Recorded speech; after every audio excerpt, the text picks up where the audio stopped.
Gagner de l'argent quand on est TDH, que ce soit des revenus du travail ou de par l'investissement. Comment augmenter ses revenus, gagner de l'argent? Dans un premier temps, j'ai tout de suite envie d'éliminer justement les revenus passifs. Je vais te dire pourquoi. Si tu veux des revenus passifs, il faut investir son argent. Qui dit investir son argent, ça veut dire qu'il faut que tu en aies. Est-ce qu'aujourd'hui tu en as? Si c'est le cas, tant mieux et vas-y, investis. Si ce n'est pas le cas, il faut commencer par le commencement, c'est-à-dire travailler. Travailler, augmenter ses revenus. Est-ce que tu vas le faire au sein de ton travail où tu vas travailler plus? Tu vas te tuer à la tâche, mais ton patron ne va peut-être pas te donner la récompense que tu attends, ou est-ce que éventuellement, eh bien, tu vas te mettre à créer ton activité à côté. Et c'est ça qui devient intéressant, parce que là, tu vas pouvoir augmenter tes revenus soit à côté de ton travail, voire même quitter ton travail si c'est quelque chose que tu souhaites aujourd'hui. Quitter son travail, ça permettrait justement de mieux développer sa activité. Et puis dans une activité entrepreneuriale, souvent c'est là que nos revenus peuvent éventuellement augmenter. Les différents types d'activités sur lesquelles tu pourrais te focaliser dans un premier temps, que tu peux commencer à côté de ton travail.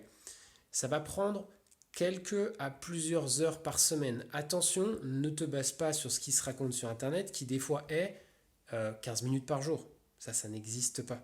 Mais quelques heures par semaine, c'est possible. Regarde avec l'immobilier. Tu achètes un appartement, tu le rénoves, tu le vends avec une plus-value. Ça va te prendre, comme je l'ai fait moi, déjà à deux reprises, deux appartements vendus, deux garages. J'arrive à doubler mes revenus annuels.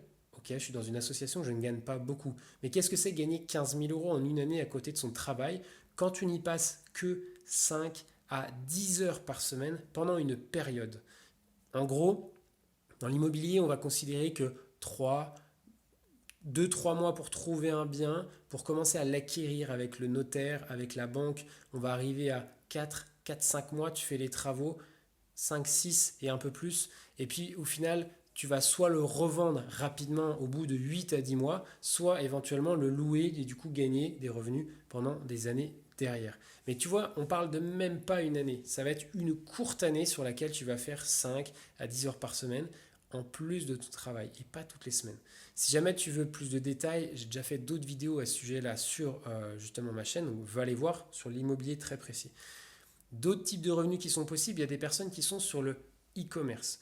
Pourquoi pas développer une boutique e-commerce en ligne? Tu trouves un produit, tu essaies de créer du marketing autour de ce produit pour augmenter tes revenus. Moi, ce n'est pas quelque chose sur lequel je vais. Pourquoi? Parce que au niveau, je ne sais pas, éthique, environnement, vendre de la merde à d'autres personnes, ça ne m'intéresse pas. Je préfère vraiment l'immobilier parce que j'offre un logement rénové, un logement décent. Quand tu achètes un appartement et qu'il est pourri, admettons, là, celui-là, imagine quand j'étais dedans au tout début, j'avais des moisissures dans le coin des murs. Là, j'ai fait une ouverture, on voit de la lumière, même si tu as mon frigo derrière et que c'est pas forcément très beau. Tu vois, on fait quelque chose d'à peu près sympa. Et les gens qui vont venir dormir ici plus tard, avec leur famille, avec leurs enfants, ils vont être dans un certain confort de vie. Et je trouve que c'est quand même plus cool ça. Mais l'e-commerce, c'est une possibilité et je parle là exclusivement des produits physiques. Tu pourrais éventuellement faire de l'affiliation. L'affiliation, qu'est-ce que c'est? L'idée, ça va être de trouver un produit, un service que quelqu'un vend. Tu n'as rien créé, tu n'as rien à faire que trouver quelqu'un qui vend déjà quelque chose et qui va te proposer, on va l'appeler des fees, il va te proposer une petite commission à chaque fois que tu recommandes son produit et que quelqu'un l'achète. Si le produit coûte 10 euros et que tu fais une recommandation, tu vas peut-être pouvoir toucher 10%, 20%, donc 1 ou 2 euros. Donc c'est des petits produits, c'est pas très intéressant, mais ça peut se faire sur des choses qui tournent autour de 80, de 100 euros. Et là, ça commence à devenir intéressant. Si tu recommandes 10, 20 personnes qui achètent le produit, et ben éventuellement le produit ou le service, et bien éventuellement là tu vas commencer à pouvoir augmenter tes revenus. Et ça c'est quelque chose qui aussi peut se faire autour de quelques heures par semaine. Tu crées une chaîne YouTube, tu crées du contenu sur TikTok, tu vas commencer à faire une sorte de pont entre toi, ton contenu, et puis le produit. Et les gens, il faut les rediriger vers ce produit.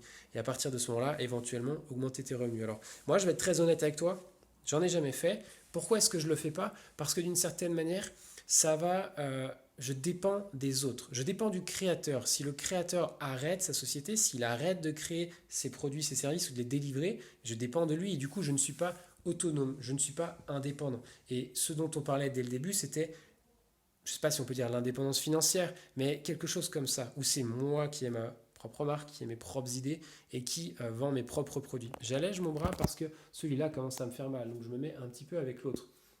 L'idée, ça va être, dernière proposition, en restant sur Internet, dans quelque chose de digital, c'est de vendre des produits digitaux. Qui dit vendre des produits digitaux, c'est-à-dire que tu n'as pas besoin de rechercher un produit, de savoir comment le fabriquer, de comment le livrer, mais éventuellement simplement de créer une sorte de formation. Il y a des gens qui font de la guitare, ils peuvent apprendre à d'autres personnes à faire de la guitare. Tu peux être en visio, en one-to-one, et puis proposer tes cours comme ça.